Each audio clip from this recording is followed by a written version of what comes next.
Bonjour et bienvenue sur le podcast Couple Heureux. Je m'appelle Pascal Kianquion et je vais partager avec vous toutes les clés pour être heureux à deux.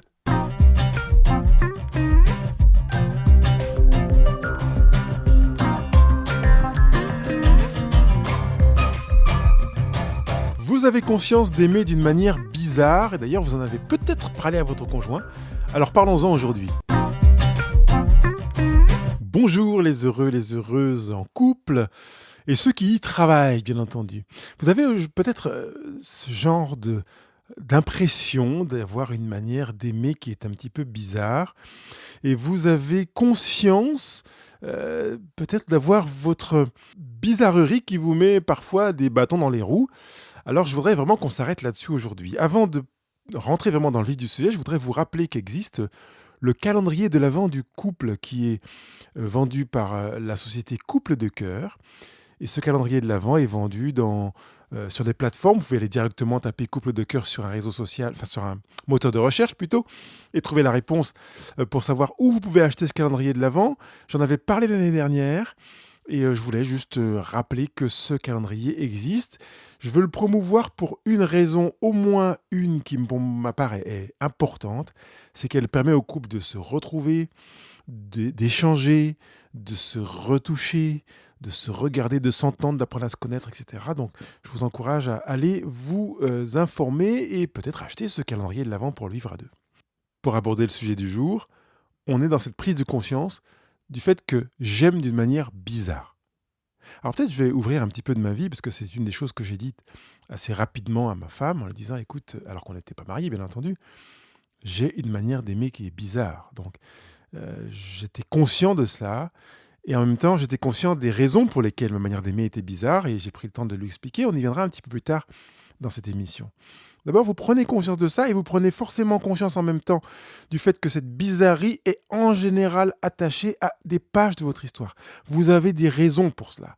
On n'est pas, entre guillemets, bizarre pour rien. Quand je dis bizarre, il n'y a rien de négatif. Il y a quelque chose qui est plutôt de l'ordre de « je prends conscience que ça ne correspond pas à quelque chose d'ordinaire, de commun, ou quelque chose qui serait pour moi quelque chose de sain ». Donc c'est pourquoi, prenant conscience de cette particularité, de cette spécificité, eh bien, je réalise en même temps que dans ma manière d'être amoureux, même si c'est ténu, eh bien, je suis dans une démarche qui consiste à chercher à me soigner.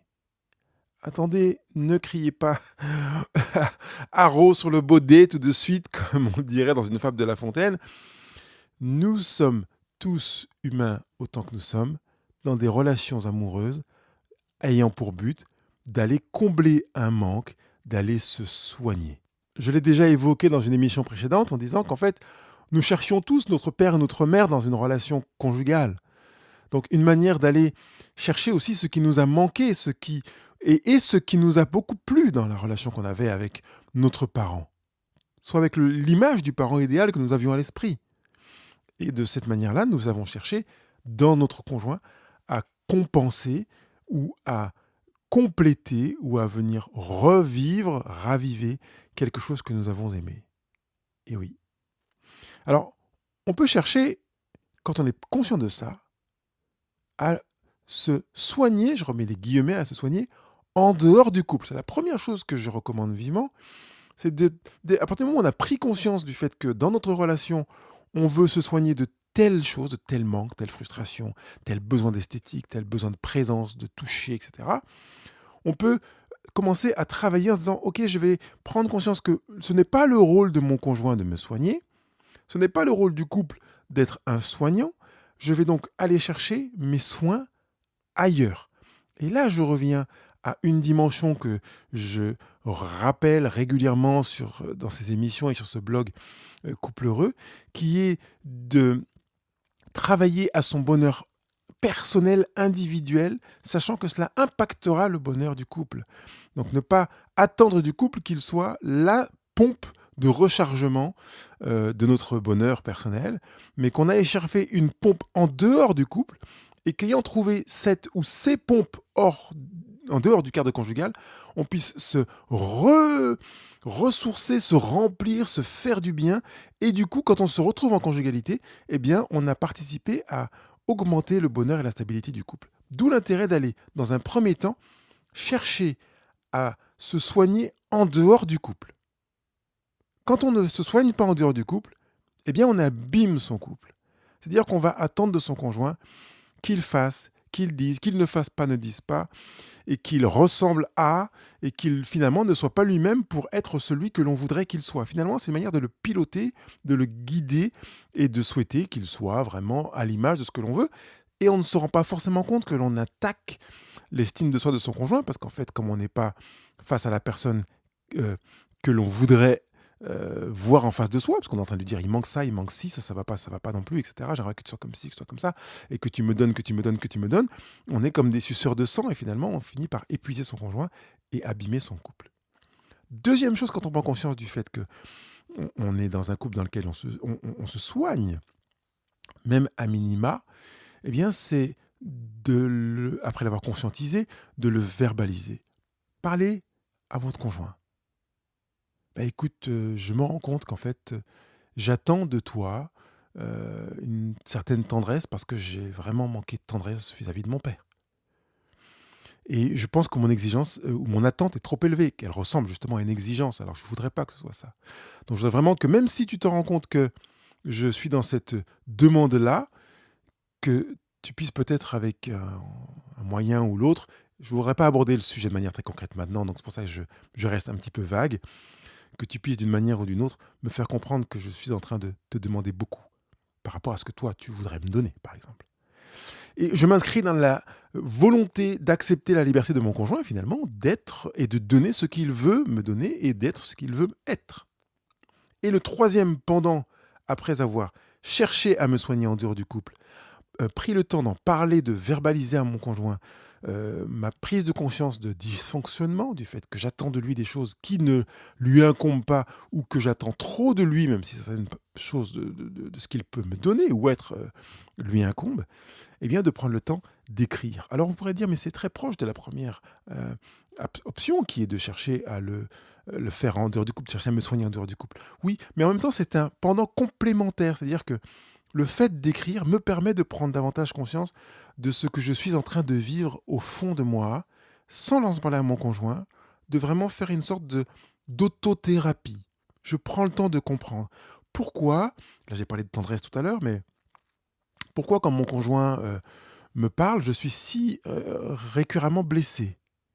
Qu'est-ce que j'attends de la relation? Et qu'est-ce qui, dans le passé, fait que je me suis senti blessé? Est-ce la forme? Est-ce le sujet? Le moment auquel il me dit cela? Parce qu'en fait, je peux en même temps prendre conscience que si j'ai si souvent mal et que j'ai tant de remarques à formuler à mon conjoint, c'est que je veux être sans doute dans une relation dans laquelle j'aimerais que mon conjoint soit différent de celui qu'il est actuellement, puisque je trouve qu'il est trop blessant dans sa manière de s'exprimer. Et dans ce travail d'écriture, où je suis seul à seul et où je vais m'y remettre, hein, je ne dis pas de prendre 3 heures pour écrire, mais pourquoi pas un quart d'heure, 20 minutes par jour, sur le même sujet, pour prendre conscience de ce qui se passe en moi et de ce qui fait que quand mon conjoint me parle, je me sens aussi fréquemment blessé. Qu'est-ce que j'attends de lui? Qu'est-ce qui, dans mon histoire, et c'est surtout là-dessus que je voudrais travailler, a fait que j'en suis là aujourd'hui à être dans cette sensibilité, dans cette fragilité émotionnelle. Finalement, j'arrive sur un premier grand chapitre qui est la conscientisation, vous avez remarqué. Je prends conscience que mes attentes sont déplacées. J'ai donné à mon conjoint un rôle de mère ou un rôle de père, je lui ai donné peut-être un rôle de héros, de sauveur ou peut-être de bourreau pour pouvoir souffrir et dire que j'ai pas de bol, etc. Et quel que soit le rôle que je vais donner, quel que soit ce que je vis, je suis dans la conscientisation de mes attentes déplacées. Ça, c'est le premier grand chapitre. Ensuite, je vais passer dans la deuxième étape qui est d'accepter qui je suis dans ma manière d'aimer qui est bizarre. Et c'est pour ça que je vais pouvoir en parler à mon conjoint, parce que j'accepte qui je suis, donc je peux l'ouvrir à l'autre et passer aussi à cette phase d'écriture dans laquelle je vais explorer qui je suis. Et finalement, c'est la troisième étape, découvrir mes manques découvrir mes carences et les raisons pour lesquelles je suis en manque et en carence. Avant d'aborder la 4e étape, je voudrais juste résumer. La première consiste à prendre conscience de mes attentes déplacées, ce qui fait que je vais chercher à aller les nourrir en dehors du couple. La 2e étape est d'accepter ma manière d'aimer qui est bizarre et elle va se matérialiser dans le fait que je vais en parler à mon conjoint. La 3e étape est de découvrir mes manques et mes carences et les raisons pour lesquelles je suis en manque et carence, ce que je vais faire notamment dans un travail d'écriture. Je me sens aimé quand, etc. Et je me sens blessé quand ceci et quand cela. D'ailleurs, dans ce travail d'écriture, il importe d'arriver à faire la distinction entre un besoin et une solution. Parce que nous avons tendance parfois à les confondre. Par exemple, j'ai le besoin de me sentir aimé. Ça, c'est un besoin. D'accord ? Eh bien, je ne peux pas le confondre avec le fait que j'ai besoin de tendresse ou d'attention. Non, la tendresse et l'attention ne sont pas des besoins, ce sont des solutions pour que je me sente aimé. Par conséquent, les besoins de tendresse et d'attention sont des moyens pour atteindre l'objectif qui est de me sentir aimé. Quand j'arrive à faire cette distinction, ça m'évite de m'emmêler les pinceaux et de demander quelque chose qui peut-être brouiller les pistes. Et c'est vraiment intéressant parce que quand on va être dans cet échange en couple, on va pouvoir, en étant conscience de la différence entre un besoin et un objectif, entre un moyen et un objectif, plutôt parce que le besoin et l'objectif c'est la même chose, donc faire la distinction entre le moyen et l'objectif, permettre de prendre conscience qu'il y a plusieurs moyens possibles pour atteindre un objectif, et donc de ne pas me cristalliser sur un seul moyen ou 2 moyens. Et donc la 4e phase à intégrer quand je prends conscience que j'ai une manière d'aimer qui est assez bizarre, c'est de construire des attentes raisonnables. Alors si vous avez la capacité en conjugalité d'être dans cette capacité de construire des attentes raisonnables, soit dans votre travail d'écriture, soit dans l'échange avec votre conjoint, c'est génial. Si vous avez besoin d'aide pour le faire, bien entendu, il y a de grandes chances que vous ayez besoin d'un professionnel pour faire ça, surtout si vous avez l'impression, vous avez conscience d'abîmer votre couple en ayant des attentes qui sont encore, pour votre conjoint, considérées comme déraisonnables. Attention, l'intérêt n'est pas de vous dire, mais non, pour moi elles sont raisonnables, lui trouve qu'elles sont déraisonnables, mais pour moi elles sont raisonnables, donc elles sont raisonnables. Non, l'important c'est de comprendre que c'est ce qui est pour votre conjoint raisonnable qui est à attendre comme tel. Vous n'avez pas à attendre que votre conjoint vous donne quelque chose qui pour lui est déraisonnable, mais comme pour vous c'est satisfaisant, tout va très bien. Non, on ne peut pas faire porter à son conjoint un poids aussi important. Donc le travail consiste à trouver quelque chose qui est raisonnable pour votre conjoint et satisfaisant pour vous. Du coup, on a 2 personnes qui sont satisfaites, parce que lui, comme vous, pourra vivre une manière d'être aimé, aussi bizarre soit-elle, dans sa singularité, tout en vivant lui-même une satisfaction, et vous, une satisfaction, parce que vous avez réponse à vos besoins. Ne vous considérez pas comme étant bizarre sur le plan négatif, j'insiste bien, mais dans une singularité avec la prise de conscience que vous êtes dans votre conjugalité en train de chercher à vous soigner. Et si c'est ça, sans y travailler raisonnablement, vous savez que vous participez à abîmer votre couple. Je vous souhaite du bonheur à 2. Cette émission vous a plu, vous avez appris quelque chose qui vous a fait du bien. Alors gardez bien entendu ce que vous avez appris tout en le partageant, parce que la force du partage, c'est que ça ne nous appauvrit pas, au contraire, ça nous enrichit et en même temps, ça enrichit quelqu'un d'autre. Donc allez mettre 5 étoiles sur les réseaux sociaux et mettez votre avis et puis partagez cette émission avec des personnes dont vous avez la connaissance et qui pourraient également en profiter.